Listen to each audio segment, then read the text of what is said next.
नमस्कार दोस्तों, स्वागत है आपका आपके अपने यूट्यूब चैनल पर। हमारा जो नंबर सिस्टम चैप्टर चल रहा था उसी में हम आगे क्वेश्चन कर रहे हैं। और आज जो मैंने क्वेश्चन लिखा हुआ है ये देखिए कि how many prime factors are there in 60, यानी कि 60 के कितने अभाज्य गुणनखंड हैं। तो देखिए यहाँ पर जो मैंने टर्म ली है फैक्टर्स, आपको पहले यही पता होना चाहिए कि फैक्टर्स होता क्या है। तो देखिए यहाँ पर जो आपकी फर्स्ट टर्म मैंने ली है ये है फैक्टर्स यानी कि गुणनखंड। कई जगह पर यहाँ पर आपके गुणनखंड की जगह जो है वो भाज्य भी लिखा हुआ मिलेगा, भाज्य। तो मान लीजिए कि हमें एक नंबर गिवन है 12, ठीक है, और हमसे पूछे कि 12 के गुणनखंड बताओ। तो 12 के गुणनखंड वो नंबर होंगे जो 12 को पूरा पूरा डिवाइड कर दे, ठीक है। यानी कि 12 के गुणनखंड अगर आपसे कोई पूछे या फिर 12 के फैक्टर्स आपसे कोई पूछे या फिर आपको बोल दे कि 12 के भाज्य बताओ, तो भाज्य क्या होता है? जो किसी नंबर को पूरा पूरा भाग कर दे। तो यहाँ पर 12 को भाग कौन करेगा? 1 कर सकता है, 2, 3, 4, 6 और 12, ठीक है। तो फैक्टर्स क्या होते हैं? किसी नंबर्स के फैक्टर्स वो होते हैं जो उस नंबर को पूरा पूरा डिवाइड कर दे, ठीक है। तो यहाँ पर 1, 2, 3, 4, 6 और 12 जो है ये आपके 12 को पूरा पूरा डिवाइड कर रहे हैं, ठीक है। अब अगर एक दूसरी टर्म आती है आपकी यहाँ पर मल्टीपल, हिंदी में इसको बोलते हैं गुणज, ठीक है। अगर आपसे कोई पूछ ले कि 12 के गुणज बताओ, तो मेन यहाँ पर क्या रहेगा? 12 का पहाड़ा ही रहेगा। 12 के जितने भी मल्टीपल्स होंगे आगे वो सारे क्या रहेंगे? 12 के गुणज रहेंगे, ठीक है। यहाँ पर इस तरह से चलता रहेगा, यानी कि 12 के मल्टीपल में जो भी नंबर्स आएंगे वो आपके यहाँ पर क्या रहेंगे? 12 के गुणज रहेंगे। और आगे जितने जितने मर्जी आप जानते हो आप कर सकते हो। तो यहाँ पर जो है वो आगे चलता रहेगा, इसलिए मैंने यहाँ पर डॉट डॉट लगाया है। तो 12 के मल्टीपल होंगे 12 का पहाड़ा ही आप मान के चले, और 12 के फैक्टर्स वो नंबर्स होंगे जो 12 को पूरा पूरा डिवाइड कर दे, ठीक है। अब अगर हमें यहाँ पर पूछे कि 12 के जो है वो टोटल फैक्टर्स बताओ, तो यहाँ पर टोटल फैक्टर्स यहाँ पर अगर 12 के टोटल फैक्टर्स हाँ तो 1, 2, 3, 4, 5, 6, यानी टोटल फैक्टर आपका आंसर क्या रहेगा यहाँ पर? 6, ठीक है। तो इसी तरह से हमें यहाँ पर ये जो क्वेश्चन मैंने लिखा हुआ है कि how many prime factors are there in 60, कि 60 के कितने अभाज्य गुणनखंड हैं। तो यहाँ पर क्या है? हमें नंबर दिया है अभाज्य, इसमें यहाँ पर कोई भी कंडीशन नहीं है कि आपको प्राइम फैक्टर्स बताने हैं या फिर कंपोजिट, ठीक है। तो यहाँ पर जो है वो हमने टोटल लिखे हैं, ठीक है। तो ये आपका जो है वो 12 के टोटल फैक्टर्स हैं। क्या है? टोटल फैक्टर्स हैं। हमें क्वेश्चंस में पूछ रखा है कि 60 के कितने अभाज्य गुणनखंड है। प्राइम का मतलब क्या होता है? अभाज्य। तो हमें क्वेश्चन में पूछा है अभाज्य गुणनखंड किसके? 60 के। तो आपको जो छोटी क्लासेस में हमने किया था, जब हम एचसीएफ एलसीएम निकालते हैं वहां पर भी, तो यहाँ पर गुणनखंड विधि से हम 60 का यहाँ पर जो है वो अभाज्य गुणनखंड विधि से इसका भाग करेंगे। तो देखिए यहाँ पर सबसे पहले ये 2 से डिवाइड जाएगा, 2 3 जा 6 0, फिर 2 1 जा 2, 2 5 जा 10, फिर आपका 3 पे जाएगा, 3 5 जा 15, फिर 5 पे जाएगा, 5 1 जा 5। तो यानी कि 60 के आपके यहाँ पर कितने गुणनखंड बन गए? तो 60 के बन गए 1, 2, 3, 4। तो आप इसका जो आंसर रहेगा वो क्या रहेगा? 4, ठीक है। तो यही इसी तरह से जो है वो क्वेश्चंस आपको एग्जाम में पूछे जाते हैं। कोई नंबर दे देगा और पीआरटी लेवल में इसी तरह के यहाँ पर जो ये नंबर सिस्टम मैं करवा रही हूँ ये आपका पीआरटी लेवल जो है वो कवर करेगा। और साथ में आपका जो अगर टीजीटी है, पीजीटी है, टीजीटी हो या फिर आप पीजीटी की तरह जो कॉमन में आपका 10 नंबर का मैथ जो आएगा उसको भी ये कवर कर रहा है। तो यहां से एक क्वेश्चन उठता है कि how many prime factors are there in 60, यानी कि 60 में कितने प्राइम फैक्टर्स हैं। तो यहाँ पर आपको प्राइम नंबर्स ही लेने हैं। अब आपको पता होना चाहिए कि प्राइम नंबर्स क्या होते हैं। अगर नहीं पता तो आप पिछली वीडियो देख लीजिए, वहां पर मैंने सारे नंबर्स बता रखे कि प्राइम क्या होता है, कंपोजिट क्या होता है। फिर भी यहाँ पर मैं आपको बता देती हूँ, प्राइम नंबर वो नंबर्स होता है जो कि 1 से और इटसेल्फ यानी कि खुद से पूरा पूरा डिवाइड हो, बाकी किसी भी नंबर से डिवाइड ना हो, वो आपका प्राइम नंबर रहता है, ठीक है। अब देखिए यहाँ पर एक जो नेक्स्ट क्वेश्चन यहाँ पर पूछा जा सकता है। मान लीजिए कि आपसे पूछ ले कि how many prime factors are there in 18, कि 18 में बताओ कि कितने प्राइम फैक्टर्स हैं। तो वही आपको गुणनखंड विधि से आपको इसको भाग देना है। पहले ये 2 पे जाएगा तो 2 9 जा 18, फिर आपका ये 3 पे जाएगा तो 3 3 जा 9, फिर आपका ये 3 पे जाएगा तो 3 1 जा 3। तो यहाँ पर 18 के कितने प्राइम फैक्टर्स हुए? तो 1 2 3। तो यहाँ पर 18 का आपका जो प्राइम फैक्टर्स होंगे वो आपका आंसर आ जाएगा 3, कि इसके जो है वो 3 प्राइम फैक्टर्स हैं, ठीक है। अब देखिए यहाँ पर जो नेक्स्ट क्वेश्चन आपका उठता है वो देखिए आप देखिए ये क्वेश्चन देखिए, इस क्वेश्चन में क्या है कि how many prime factors are there in, यहां पर आपको मल्टीपल में नंबर्स दे देंगे। जैसे यहां पर दे दिया 25 गुणा 30 गुणा 16, तो हमें ये पूछा है कि इसके कितने प्राइम फैक्टर्स बनेंगे। इस तरह से आपको टर्म्स दे देगा मल्टीप्लाई में, तो आपको वहां पर बताने कि इसके कितने प्राइम फैक्टर्स हैं। ठीक है, तो आप यहाँ पर फर्स्ट आप सेम वही करेंगे गुणनखंड विधि से। तो ये 5 से डिवाइड होगा, 5 5 जा 25, फिर 5 1 जा 5, यानी कि यहाँ पर 5 के कितने यहाँ पर बन गए टुकड़े, तो 1 और 2, तो इसके जो है वो कितने प्राइम फैक्टर्स हो गए 2। ठीक है, फिर आप 30 का करोगे सेम एज इट इज इसी तरह से, 2 1 जा 2, 2 5 जा 10, फिर आप यहाँ पर करोगे, ये आपका 3 से जाएगा, 3 5 जा 15, फिर 5 1 जा 5। ठीक है, तो यहाँ पर आपके 30 के कितने टुकड़े बन गए, 1 2 और 3, तो प्लस का निशान लगाना है आपको। यहाँ पर ये नहीं कि आप मल्टीपल में अगर आपको गिवन है तो आप मल्टीपल नहीं करना, यहाँ पे आपको यहाँ पर प्लस का निशान लगाना है, क्योंकि आपको टोटल बताना है, यानी कि आपको उनको जोड़ के बताना है।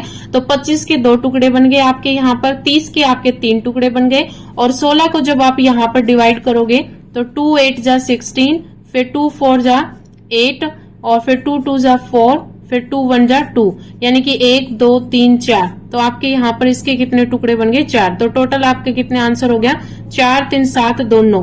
तो यानी कि इसका जो आंसर रहेगा, इसमें कितने प्राइम फैक्टर्स हैं, वो आपके 9 प्राइम फैक्टर्स हैं। ठीक है, तो इसी तरह से आपसे जो है वो क्वेश्चंस पूछेंगे, और इसी तरह से आपको इनका जो है वो आंसर देना है। अगर आपको यहाँ पर देखिए थोड़ा सा, अगर आपको सीधा अगर आपको आइडिया आ जाए, तो जैसे 25 है, 25 को आपको सीधा कि 5 का स्क्वायर बनेगा। ठीक है, मल्टीप्लाई में आपको 30 दे रखा है, तो 30 को आप लिख सकते हो यहाँ पर 6 पा 30, और 6 को फिर अगेन, क्योंकि प्राइम में हमें यहाँ पर टुकड़े बनाने हैं इसके, तो 3 2 जा 5, इनटू में ये आपका 5 का 5 रहेगा। फिर जैसे 16 है, 16 के आप टुकड़े बनाओगे तो आपको पता है 16 2 की पावर 4 होता है, तो यहाँ पर भी आप गिन सकते हो 2 2, तो ये हो गया, एक एक पावर इनकी है, तो 3 ये हो गए, और 2 की पावर 4, पावर में ये 4 और 4, वही आपका 9 आंसर आ जाएगा। तो इस तरह से भी आप कर सकते हो, अगर आपको थोड़ा सा आइडिया आ जाए तो यहाँ पर जो है वो आप इस तरह से भी क्वेश्चन कर सकते हो। ठीक है, और अगर आपको नहीं आता तो आप ऐसे भी कर सकते हो। ठीक है, अब नेक्स्ट क्वेश्चन देखिए आपसे क्या पूछ सकते हैं। यहाँ पर देखिए, अगर आपको सीधा ही प्राइम, जैसे कि यहाँ पर तो आपको ये जो कंपोजिट नंबर गिवन थे ये, तो आप इस तरह से इनके जो है वो बेस जो है वो आपने यहाँ पर प्राइम बनाई। तो अगर आपको सीधा ही प्राइम नंबर्स दिया हो, जैसे कि मान लीजिए आपको दिया हो 3 की पावर 15, और मल्टीप्लाई में 7 की पावर 8, और फिर आपको दिया हो इनटू में, आपको मान लीजिए यहाँ पर गिवन हो 2 की पावर 5। ठीक है, इस तरह से अगर आपको क्वेश्चन पूछ ले कि how many prime factors are there in, ये आपको एक्सप्रेशन दे दे और इसमें पूछ ले कि कितने प्राइम फैक्टर्स हैं, तो यहाँ पर देखिए इनका जो बेस है 3 7 और 2, ये बेस होगा, आधार हो गया ये इनका। तो ये आधार जो है, अगर ये आपका प्राइम नंबर हो, ठीक है, प्राइम मतलब क्या है, अभाज्य संख्या, अगर प्राइम नंबर हो तो इनकी जो पावर होगी वो आप सीधी ऐड कर देना। तो 15 प्लस 8 प्लस 5, तो 15 5 20 और 8 28, तो आंसर क्या रहेगा आपका 28। तो अगर बेस आपका प्राइम रहेगा तो आप जो पावर गिवन होगी वो आप सीधा उनको क्या कर दे, ऐड कर दे, वही आपके टोटल प्राइम फैक्टर्स हो जाएंगे। ठीक है, नेक्स्ट देखिए यहाँ पर अगर क्वेश्चंस में आपको प्राइम की जगह अगर कंपोजिट नंबर दे दे या प्राइम नंबर ना हो, तो आप इसको कैसे करोगे। मान लीजिए कि आपको क्वेश्चन दे दे कि how many prime factors in there in 10 की पावर 4, और इनटू में दे दे आपको 8 की पावर 3, इनटू में दे दे आपको 4 की पावर 2। ठीक है, यानी कि ये आपके कंपोजिट नंबर है, यानी कि प्राइम नंबर तो नहीं, ना तो आपका 10 प्राइम नंबर है, ना 8 ना 4। अगर इस तरह से आपको दे दे कि कोई प्राइम नंबर ना दे के आपको यहाँ पर कंपोजिट नंबर दे दे, तो आप इनको कैसे करोगे। सबसे पहले आप वही करोगे, 10 के टुकड़े करोगे, तो 2 5 जा 10, 5 1 जा 5, यानी कि जो 10 है इसके कितने टुकड़े हो गए 2। ठीक है, फिर क्या करोगे, 8 के टुकड़े बनाओगे, 2 4 जा 8, 2 2 जा 4, फिर 2 1 जा 2, तो यहाँ पर इसके कितने, 8 के कितने टुकड़े बन गए 3। ठीक है, यानी कि कितने यहाँ पर गुणनखंड बन गए, तो 8 के 3 गुणनखंड बन गए। फिर आपको 4 के करने हैं, तो 4 के कितने बनेंगे, 2 बनेंगे। ठीक है, तो 4 के कितने बन गए आपको 2। अगर आपका बेस यहाँ पर प्राइम नंबर नहीं है तो आपको क्या करना है, जो आपको बेस गिवन है उनके आपको प्राइम नंबर्स गुणनखंड विधि से उनके जो है वो टुकड़े निकालने हैं कि इनके कितने गुणनखंड हैं। तो यहाँ पर 10 के 2 बन गए, 8 के आपके 3 टुकड़े बने और 4 के आपके 2 टुकड़े बने। अब जो पावर जो गिवन है उनकी उन टुकड़ों से मल्टीप्लाई कर दो। जैसे 10 के टुकड़े कितने बने 2, अब 10 की पावर कितनी है 4, तो इस जो जो टुकड़े बने आपके उसको पावर से मल्टीप्लाई कर दो। कितना आंसर आया 8, 2 चौके 8। इसके पावर कितनी है 3, टुकड़े कितने बने 3, तो 3 की मल्टीप्लाई 3 से, 3 तिया 9। इसकी पावर कितनी है 2 और इसके टुकड़े कितने बने थे 2, तो 2 की मल्टीप्लाई 2 से, तो कितना हो गया आंसर 4। तो आपके टोटल कितने हो गए यहाँ पर 9 8 17, 17 और 4 21। ठीक है, तो ये आपका यहाँ पर ये आंसर हो जाएगा। क्या करना है, अगर आपका प्राइम नंबर बेस ना हो तो आपको उनके टुकड़े बनाने हैं गुणनखंड विधि से। जो बेस है उनके 10 के आप टुकड़े बनाओगे तो 10 के यहाँ पर 2 टुकड़े बन गए, 8 के आपके यहाँ पर 3 टुकड़े बन गए और 4 के आपके यहाँ पर 2 टुकड़े बन गए। अब जितने भी टुकड़े आपने बनाए हैं उनकी जो पावर गिवन है उनसे मल्टीप्लाई कर दो और फिर मल्टीप्लाई करने के बाद जो आंसर आए उनको ऐड कर दो, तो वो आपके जो है वो प्राइम फैक्टर्स आ जाएंगे, नंबर्स ऑफ प्राइम फैक्टर्स। ठीक है, यहाँ पर जो है वो इस तरह से आपके क्वेश्चन जो है वो पूछे जाते हैं। तो ये था आपका प्राइम फैक्टर्स निकालने का मेथड। अब नेक्स्ट टॉपिक जो है वो है फाइंड नंबर ऑफ फैक्टर्स, यानी कि टोटल फैक्टर्स निकालने हैं। पीछे जो हमने कॉन्सेप्ट किया उसमें हमें जो है वो प्राइम नंबर्स यानी कि प्राइम फैक्टर्स निकालने थे कि कितने प्राइम फैक्टर्स बनेंगे। अब हमें टोटल फैक्टर्स निकालने हैं। जैसे कि हमने किया था कि 12 के फैक्टर्स क्या बन रहे हैं, 12 के फैक्टर 1 2 3 4 6 और 12। तो यहाँ पर टोटल फैक्टर्स कितने बने हैं आपके 6। तो हमें यहाँ पर टोटल फैक्टर निकालने हैं इसी तरह से। और यहाँ पर अगर प्राइम फैक्टर्स पूछता है तो आपके बनता 1 2, तो प्राइम फैक्टर्स आपके यहाँ पर सिर्फ और सिर्फ 2 बनते। ठीक है, लेकिन अभी जो यहाँ पर कॉन्सेप्ट कर रहे हैं वो हमें टोटल फैक्टर्स निकालने हैं। तो यहाँ पर आपके पास क्वेश्चन आएगा, क्या क्वेश्चन आएगा कि find the number of all possible factors of 18, यानी कि 18 के सारे पॉसिबल जितने भी फैक्टर्स हैं वो बताने हैं, चाहे वो कंपोजिट नंबर हो या फिर आपका प्राइम नंबर हो, टोटल बताना है। तो वही सेम आप यहाँ पर इसका जो है वो फैक्टर्स निकालोगे। सेम वो अभाज्य विधि से ही अगर आप करोगे तो अभाज्य गुणनखंड विधि से करोगे, सेम आपको वैसे ही करना है। तो 2 9 जा 18, फिर 3 3 जा 9, फिर 3 1 जा 3। तो यहां पर आपके देखिए 18 के जो टुकड़े बने वो क्या बने, देखिए 2 की पावर 1 इंटू 3 की पावर यहाँ पर कितनी बनी है 2, 2 की पावर 1 3 की पावर 2। तो जब आपको टोटल फैक्टर्स निकालने हैं, ध्यान से सुनना, टोटल फैक्टर जब आप निकालोगे तो आपको क्या करना है, जितने भी फैक्टर्स यहाँ पर प्राइम फैक्टर्स बने हैं आपको क्या करना है, यहाँ पर एक याद रखना ओड और इवन। ठीक है, ओड और इवन। तो यहाँ पर ओड ये आपका इवन है, ये आपका ओड है, लेकिन टोटल फैक्टर्स में ओड इवन का कोई सिस्टम नहीं है। आपको यहाँ पर जितने भी फैक्टर्स बने, आपके जो प्राइम फैक्टर बने हैं उनकी जो पावर है उनमें एक ऐड करके लेना है। तो यहाँ पर 2 की पावर क्या है 1, तो आपको 1 में 1 ऐड करना है। ठीक है, फिर मल्टीप्लाई का साइन लगाना है जो यहाँ पर गिवन है। 3 की पावर कितनी है 2, इस 2 में आपको 1 ऐड करके लेना है। ठीक है, तो 1 + 1 2 इंटू 2 + 1 3, तो 2 3 जा 6। तो यहां पर आपके जो 18 है इसके टोटल फैक्टर क्या बनेंगे, आपके 6 बनेंगे। हम यहां पर देख भी सकते हैं, देखिए 18 है, यहां पर 1 बनेगा, फिर इसके बाद आपके पास यहां पर बनेगा 2, 3 से भी डिवाइड होता है, ये 4 से नहीं होता, 5 से नहीं होता, 6 से होता है, 7 से नहीं होता, 8 से भी नहीं होता, 9 से होता है, 10 11 12 13 14 15 16 किसी से नहीं होता, जाके 18 से ही होगा। तो कितने हो गए 3 और 3 6।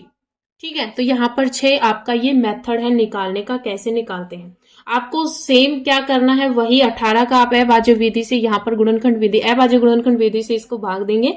तो 2 निम 18, 3 तिया 9, 3 एकम 3, यानी 2 की पावर 1, 3 की पावर 2। ठीक है, अब आपको यहाँ पर जब टोटल फैक्टर निकालने तो आपको क्या करना है, जो आपका यहाँ पर आपका जो अभाज्य गुणनखंड यहाँ पर बने हैं उनकी पावर्स देखने हैं, उनमें 1 ऐड करके मल्टीप्लाई करना है। अब यहाँ पर 2 की पावर 1 थी तो इसमें 1 ऐड करोगे तो आप क्या बन जाएगा 2, मल्टीप्लाई का मल्टीप्लाई आ जाएगा। 3 की पावर 2 है तो 2 में आपको क्या करना है 1 ऐड करना है, 3 बन जाएगा और फिर मल्टीप्लाई कर देना 2 3 जा 6। ठीक है, इसी में अगर आपसे क्वेश्चन पूछ ले कि find the number of all possible even factors of 18, यानी कि इसी में अगर आपसे पूछ ले कि इसके इवन फैक्टर्स बताओ, क्या बताओ, इवन फैक्टर्स।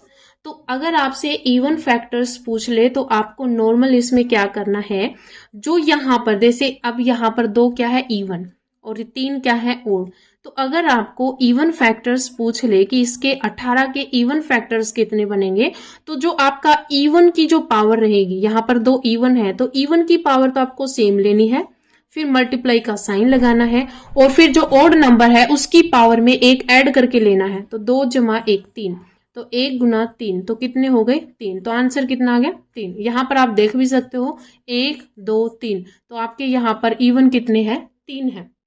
ठीक है, तो इवन फैक्टर्स पूछ ले तो आपको क्या करना है, इवन नंबर्स जो होगा उसकी पावर आपको एज इट इज लेनी है और जो आपका ओड नंबर रहेगा उसमें पावर में 1 ऐड करके लेना है। ठीक है, फिर उनकी मल्टीप्लाई करनी है। सेम अगर आपसे पूछ ले ओड फैक्टर, ओड फैक्टर, तो ओड फैक्टर्स में आपको क्या करना है, जो नंबर आपको ओड है उसमें 1 पावर ऐड करके सीधा लेना है। इवन को यहां पर नहीं लेना, सिर्फ ओड जो है, यहां पर जैसे ओड 3 है तो इसकी पावर कितनी है 2, इस 2 में सिर्फ आपको 1 ऐड करके लेना है, तो कितना हो जाएगा आंसर 3। तो यहां पर देख सकते हो आपका जो ओड नंबर है वो 1 3 और 9 है।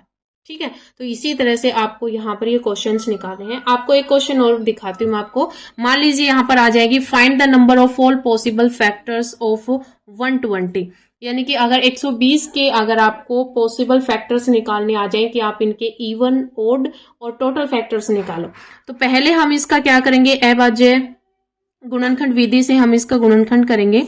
तो 2 से जाएगा पहले, सबसे पहले 2 × 6 = 12 0, फिर 2 से जाएगा अगेन तो 2 3 × 6 0, फिर 2 से जाएगा 2 1 = 2 2 5 = 10, फिर 3 से जाएगा 3 5 = 15, फिर 5 से जाएगा 5 1 = 5। तो यहाँ पर आपका 120 जो है इसकी गुणनखंड क्या बने, 2 की पावर कितनी है 3, मल्टीप्लाई में 3 की पावर कितनी है 1, इंटू में 5 की पावर कितनी है 1। ठीक है, तो आपको टोटल फैक्टर निकालना है। जब टोटल फैक्टर, तो जब आप टोटल फैक्टर निकालोगे तो क्या करना है, सभी की पावर्स में 1 ऐड करके मल्टीप्लाई करना है। तो सभी की पावर यहाँ पर 3 की पावर में 1 ऐड करोगे, फिर मल्टीप्लाई का साइन, 3 की पावर 1 में 1 ऐड करोगे, फिर मल्टीप्लाई का साइन, फिर यहाँ पर 1 में फिर 1 ऐड करोगे।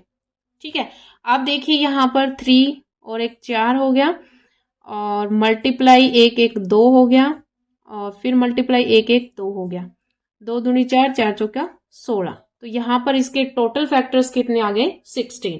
सेम एज इट इज अब यहां पर आपसे पूछ ले कि इसके इवन फैक्टर बताओ, तो इवन फैक्टर मैंने आपको क्या बताया था, जो इवन है उसकी पावर एज इट इज लेनी है 3, फिर मल्टीप्लाई, और जो ओड नंबर्स है उनमें 1 1 ऐड करके लेना है। तो 1 में 1 ऐड करोगे 2, मल्टीप्लाई 5 की पावर 1 में ऐड करोगे 1, तो कितना हो जाएगा 2, 2 दूनी 4 और 4 तिया 12। तो इसके इवन फैक्टर्स कितने होंगे 12। सेम आप यहां पर ओड फैक्टर निकालोगे, तो ओड फैक्टर में आपको क्या करना है, जो यहां पर ओड गिवन है ये तो आपका इवन नंबर है, ओड नंबर क्या है 3 और 5, तो यहां पर ओड नंबर जो है 3 और 5, इनकी आप क्या करोगे, पावर में 1 1 ऐड करके लोगे। तो यहां पर 1 पावर ऐड करोगे तो कितना हो जाएगा 2, फिर मल्टीप्लाई 5 की पावर 1 है इसमें मल्टीप्लाई करोगे, 1 ऐड करके मल्टीप्लाई करोगे 2, तो 2 दूनी 4। तो यहाँ पर इसके जो ओड फैक्टर्स होंगे वो आपके 4 रहेंगे। अगर आपको ओड इवन का नहीं पता तो यहाँ पर ओड का मतलब होता है विषम और इवन का मतलब होता है सम। ठीक है, सम होते हैं जैसे लास्ट डिजिट आपकी यही रहती है, या फिर जो 2 से पूरा पूरा डिवाइड हो जाए वो आपका सम रहता है, और जो 2 से डिवाइड ना हो वो आपका क्या होगा विषम होगा। 2 से डिवाइड ना हो वो आपका विषम, और जो 2 से पूरा पूरा डिवाइड हो जाए वो आपका होता है सम या फिर इवन नंबर। ठीक है, तो आज की इस वीडियो में इतना ही। आज हमने यहाँ पर प्राइम फैक्टर्स निकालने सीखे हैं और पॉसिबल जितने भी ऑल फैक्टर्स हैं वो निकाले हैं, यानी कि फैक्टर्स निकालने मैंने आपको बताए हैं, और इनमें से एक क्वेश्चन लगभग आ जाता है। तो ये कॉन्सेप्ट को आप अच्छे से करना। और आज इस वीडियो में इतना ही, मिलते हैं नई वीडियो के साथ। धन्यवाद।